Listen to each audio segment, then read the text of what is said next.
السلام علیکم ناظرین، آپ سب کو اپنے یوٹیوب چینل نیو آئیڈیاز میں خوش آمدید کہتا ہوں۔ ناظرین، ایک اور ظلم کی داستان۔ گجرانوالا میں اوباش نوجوانوں کے خلاف ایک مظلوم خاندان کو درخواست دینا مہنگا پڑ گیا۔ پولیس افسر نے انکوائری کے بہانے مظلوم خاندان کی بیٹی کو اس ظلم کا نشانہ بنا ڈالا۔ متاثرہ لڑکی میڈیا پر جب یہ واقعہ بیان کر رہی تھی تو رو رو کے اس کا برا حال تھا، جو کوئی بھی ایک درد دل رکھنے والا یہ سب برداشت نہیں کر سکتا۔ تفصیلات کے مطابق لڑکی اور اس کے باپ نے اوباش افراد کے خلاف تھانہ اروب میں درخواست دی۔ دوران تفتیش ASI نے ہی لڑکی کو زیادتی کا نشانہ بنا ڈالا۔ تفصیلات کے مطابق لڑکی اور اس کے باپ نے اوباش افراد کے خلاف تھانہ اروب میں درخواست دی۔ دوران تفتیش ASI نے ہی لڑکی کو زیادتی کا نشانہ بنا ڈالا۔ گجرانوالا کے اروب تھانہ میں لڑکی نے اوباش افراد کی طرف سے جھگڑے کے دوران کپڑے پھاڑنے کی درخواست دی، جس پر ASI مبشر کو انکوائری آفیسر مقرر کیا گیا۔ جھگڑے کا واقعہ تھانہ اروب کے علاقے بسم اللہ کالونی میں 9 دسمبر کو پیش آیا۔ تھانے دار نے بجائے اوباش نوجوانوں کے خلاف کارروائی کرنے کے مدد کے لیے آئی ہوئی لڑکی کی عزت لوٹ لی۔ مبینہ زیادتی کا شکار لڑکی کو میڈیکل کے لیے بھجوا دیا گیا۔ پولیس کے اعلیٰ افسران ASI مبشر کو بچانے کے لیے متحرک ہو گئے اور لڑکی پر بیان سے منحرف ہونے کے لیے دباؤ ڈالا جا رہا ہے، جس پر لڑکی نے پولیس کے رویے سے تنگ آ کر انصاف کے لیے CPO گجرانوالا کو درخواست دے دی۔ متاثرہ لڑکی اور اس کے والدہ نے اپنے ساتھ ہونے والے ظلم پر داڑیں مار مار کر روتی رہیں۔ لڑکی نے بتایا کہ ASI نے مجھے زیادتی کا نشانہ بنایا اور ساتھ ساتھ مجھے بہن بہن بھی کہتا رہا۔ متاثرہ لڑکی نے انصاف کے لیے CPO گجرانوالا کو درخواست دی۔ CPO رائے بابر نے SP صدر اور SP سول لائن کو انکوائری کا حکم دے دیا، لیکن پولیس کے حسب روایت بہت سارے افسران جو ہیں اپنے پیٹی بھائی کو بچانے کی کوشش کر رہے ہیں۔ پچھلے دنوں آپ لوگوں نے دیکھا کہ موٹر وے پہ جو واقعہ ہوا، آج کتنے دن گزر گئے ہیں، اس کا ملزم پکڑا نہیں گیا۔ ساری ملکی مشینری لگی ہوئی ہے ایک آدمی کو پکڑنے کے لیے اور اس کو پکڑا نہیں جا رہا۔ اس کے لیے کیا الفاظ استعمال کیے جائیں؟ پکڑنا چاہ نہیں رہے ہیں، سامنے سے 1-2 دفعہ ان کے بھاگ گیا۔ اس کے بعد بھی کتنے واقعات ہو چکے ہیں۔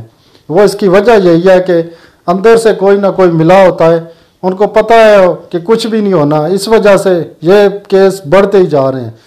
عام عوام کے ساتھ جب کوئی ظلم زیادتی ہوتی ہے تو بہت سارے لوگ جو ہیں وہ پولیس کے پاس نہیں جاتے، کیونکہ سب لوگوں کا ایک ذہن بنا ہوا ہے۔ آپ سب لوگ جانتے ہیں کہ ہم پولیس کے پاس جائیں گے تو وہ ہم سے پیسے مانگیں گے، وہ ہم سے رشوت لیں گے، اور جو دونوں پارٹی میں سے ان کو پیسے دے گا وہ اسی کی سائیڈ لیں گے۔ اس وجہ سے بہت سارے لوگ جو ہیں وہ ظلم برداشت کرتے رہتے ہیں۔ لیکن اگر کوئی بیچارہ ہمت کر کے پولیس کے پاس چلا ہی جاتا ہے تو یہ اس کے ساتھ ایسے زیادتی کرتے ہیں۔ پہلے یہ مظلوم خاندان جو ہے اپنے محلے میں ان بدمعاش اوباش لڑکوں سے تنگ تھا، پتہ نہیں کب سے ان کا ظلم سہ رہے تھے، لیکن جب انہوں نے ہمت پکڑی پولیس کے پاس گئے، پولیس کہتی ہے جی کہ 15 پہ کال کریں، 15 پہ کال کرنے کا رزلٹ آپ نے دیکھ لیا ہے۔ اس کے بعد وہ درندہ بغیرت آدمی اسی نے اس معصوم کو زیادتی کا نشانہ بنا ڈالا۔ تو اس کے بعد جو لوگ اس کو بچانے کی کوشش کر رہے ہیں، کیا آپ کے گھروں میں مائیں بہنیں نہیں ہیں؟ آپ کو شرم نہیں آتی ایسے آدمی کا ساتھ دیتے ہوئے؟ تو ناظرین، جس طرح سے آپ نے سب نے مل کر موٹر وے کیس کو ہائی لائٹ کیا تھا اور اس پہ اتنی کارروائی ہوئی ہے، سزائیں تو ابھی تک نہیں ہوئیں، لیکن یہ ہے کہ اس کے بعد کچھ نہ کچھ ہوا ہے۔ تو ہم لوگ جو اپنا کر سکتے ہیں، ہم نے اپنا حصہ ضرور ڈالنا ہے، ہم نے اپنی آواز ضرور بلند کرنی ہے۔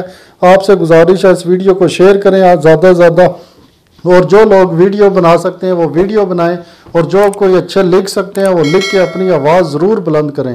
انشاءاللہ تعالیٰ ایک دن آئے گا کہ اس ملک سے ظالمانہ نظام ختم ہوگا اور انصاف کا دور آئے گا۔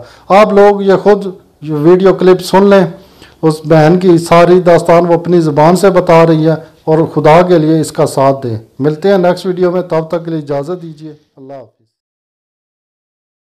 میں نے 15 پہ کال کی، ادھر سے نا انہوں نے بولا کہ مبشر ASI آ رہا ہے۔ میں نے کہا جی سر بھیج دو، ہمارا جھگڑا ہوا، ہماری فیملی کو بہت زیادہ نا خطرہ ان سے۔